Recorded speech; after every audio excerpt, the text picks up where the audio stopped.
ఇక తెలంగాణలో నిన్న ఒక్కరోజు రికార్డు స్థాయిలో ప్రయాణికులు ఆర్టీసీ బస్ సేవలు వినియోగించుకున్నారు. రాఖీ సందర్భంగా 63.86 లక్షల మంది ప్రయాణికులను ఆర్టీసీ గమ్యస్థానాలకు చేర్చింది. అందులో 41.74 లక్షల మంది మహిళలు ఉచిత బస్సు పథకాన్ని వినియోగించుకున్నారు. 21.12 లక్షల మంది ప్రయాణికులు నగదు చెల్లించి బస్సుల్లో ప్రయాణం చేసినట్లు మంత్రి పొన్నం తెలిపారు.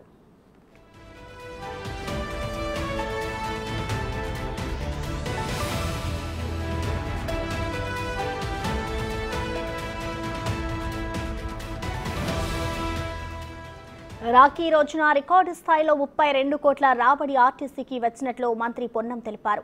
మహాలక్ష్మి పథకం ద్వారా 17 కోట్లు, నగదు చెల్లింపు టికెట్ల ద్వారా 17 కోట్ల వరకు వచ్చిందని తెలిపారు.